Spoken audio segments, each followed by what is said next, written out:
Didik Ninitowo. Begitulah nama pria bernama asli Kwe Chun An ini dikenal. Pria keturunan Tionghoa asal Temanggung ini dibesarkan di keluarga feminim, di mana ia memiliki 4 orang adik perempuan. Karena keterbatasan biaya, akhirnya ia melakukan banyak pekerjaan agar bisa belajar menari di ASTI Yogyakarta. Ia lalu mendapatkan popularitasnya dengan mendirikan kelompok tari bernama Bengkel Ninitowo. Ninitowo sendiri artinya nenek yang menyeramkan. Lewat kelompok tari ini, ia mendapat nama panggilannya, Didik Ninitowo. Didik sendiri merupakan nama Indonesia yang ia dapat setelah krisis 65. Bersama Pak Bob.id, Didik Ninitowo membagikan pemikiran-pemikirannya dan men-sharingkan pengalaman-pengalamannya.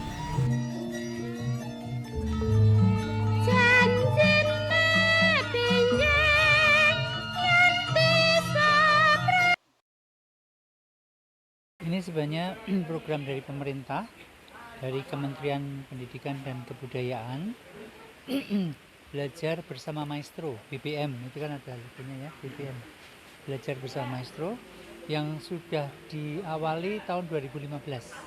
Kebetulan saya mulai dari yang pertama, saya sudah terlibat. Saya terlibat ini yang keempat, tahun keempat. Jadi 2015, 16, kemudian 18, 19, dan sekarang ini yang kelima. Itu istilahnya mendidik seniman calon-calon apa? Kalau dulu itu programnya SLTA. Jadi mereka yang ingin belajar tentang seni budaya.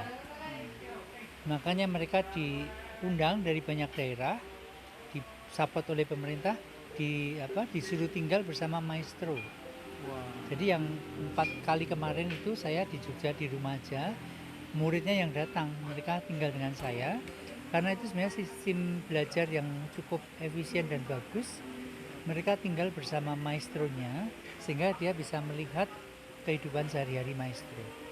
Dan tujuannya bukan hanya belajar tarinya, tetapi semua aspek kaitannya dengan seni budaya yang fokusnya di tari. Nah, makanya materi yang saya berikan juga macam-macam. Tidak cuma untuk menari, tapi saya ada ke candi, belajar sejarah, kemudian saya ajak ke museum, saya ajak ke keraton, taman sari, dan sebagainya, peninggalan-peninggalan situs atau peninggalan sejarah nenek moyang kita.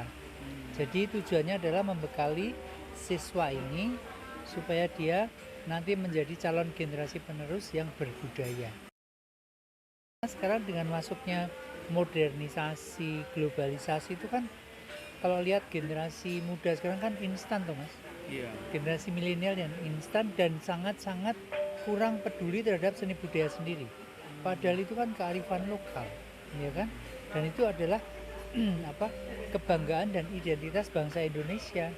Saya kepingin membekali anak-anak muda sekarang supaya tidak lupa dengan budayanya sendiri. Apalagi kalau mereka sekarang kan mereka penari-penari yang berbakat kan. Nah, itu tujuan salah satunya adalah supaya mereka nanti ikut melestarikan seni budaya kita yang luar biasa. Karena saya belajar kesenian itu khususnya tari kan sudah sampai kemana-mana tuh mas. Sampai ke Tiongkok saya belajar opera Cina, sampai ke Thailand, sampai ke India saya belajar tari India, ke Jepang belajar tari topeng Jepang, namanya. Nah dari itu apa-apa yang sudah saya kuasai, saya miliki, saya berbagi dengan siswa-siswa ini supaya mereka wawasannya nambah. Karena dengan saya bercerita, saya menunjukkan ini loh, kesenian beragam di Indonesia itu kan kemudian membuka wawasan mereka. Yang tadinya nggak ngerti jadi ngerti, itu akan menumbuhkan kebanggaan. Oh ternyata budaya kita itu luar biasa.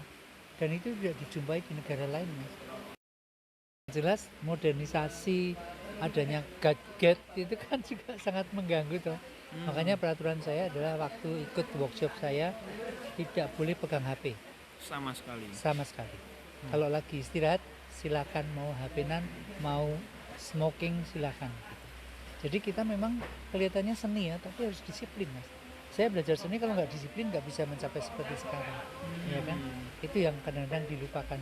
Kelihatannya cuma belajar seni ya, ecek-ecek, kelihatan kesannya ya. Alah, main seni juga ngeceng-ngeceng. Jangan salah. Susah dan dari seni itu membentuk kepribadian seseorang. Karena kita olah rasa, ya. Kenapa anak generasi muda nggak punya etika, nggak punya sopan santun? Tidak ada edukasi tentang seni budaya, ya kan? Iya. Sekarang di sekolah pelajaran budi pekerti mana? Ya enggak? Jarang. Nah, zaman saya sekolah masih ada.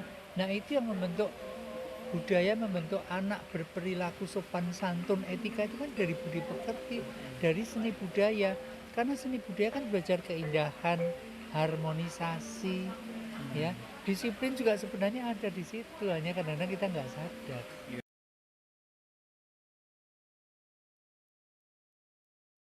Sebenarnya, sorry. Nggak apa-apa. Seni topeng itu seni yang khusus, Mas. Dengan topeng kita bisa mengekspresikan banyak hal. Kalau kita lihat kehidupan manusia, sebenarnya setiap harinya manusia itu bertopeng, Mas. Iya enggak? Iya. Pada waktu dia di kantor, dia harus menjadi seorang direktur atau menjadi seorang pegawai, kan dia harus bisa membawakan diri. Itu kan sama juga dengan bertopeng. Tidak sama dengan kepribadian dia pada waktu di rumah. Di rumah dia harus menjadi seorang bapak. Di depan istri dia harus menjadi seorang suami yang sayang sama istri. Itu kan berubah-ubah tuh, Mas, fungsi. Itu kan ibaratnya bertopeng berubah-ubah kan. Pada waktu dia harus tegas, dia kan memakai topeng yang tegas, yang marah. Misalnya harus mendidik. Pada waktu menjadi guru atau bisa dia harus menjadi seorang yang berkarakter pendidik. Itu kan sama juga bertopeng. Nah, itu sebenarnya topeng itu maknanya sangat luar biasa.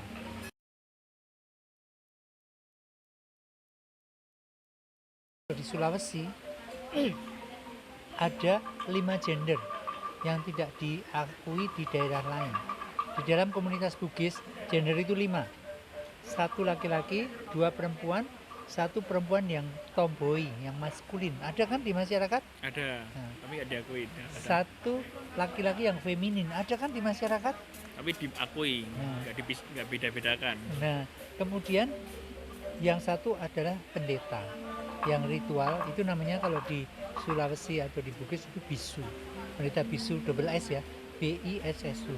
Itu sudah ada tertulis di dalam kitab Ila Galigo. Dari zaman Lua belum masuknya agama di Nusantara. Itu sudah ada. Itu ada di Google, nanti bisa search Ila Galigo. Itu ada pendeta bisu di situ. Itu tradisi luar biasa. Nah, itu salah satu contoh. Itu kan ada di kehidupan manusia yang kadang-kadang di-ignore, dilupakan, tidak diperhatikan. Nah, di sekeliling kita ada kok. Iya. Kenapa? Dan itu semuanya makhluk ciptaan Tuhan kan?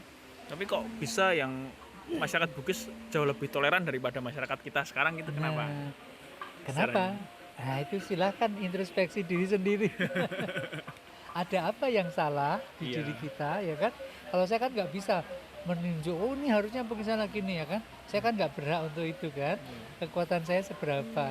Saya sendiri seniman cross gender kan? Kalau saya ngomong ini, membela ini kan, ya kamu membela diri kamu sendiri kan? Kesannya begitu ya, Pak? Nah, lebih baik saya tidak usah bicara. Silakan menilai sendiri. Yang penting saya sebagai manusia bermanfaat untuk manusia lain. Betul. Saya bisa banyak membantu orang lain. Itu ajaran agama saya begitu. Kita banyak menanam karma baik. Benar nggak? Itu kan tujuan manusia kan begitu. Iya. Yang ngapain kita jadi manusia kalau jahat? Iya, Benar nggak sih?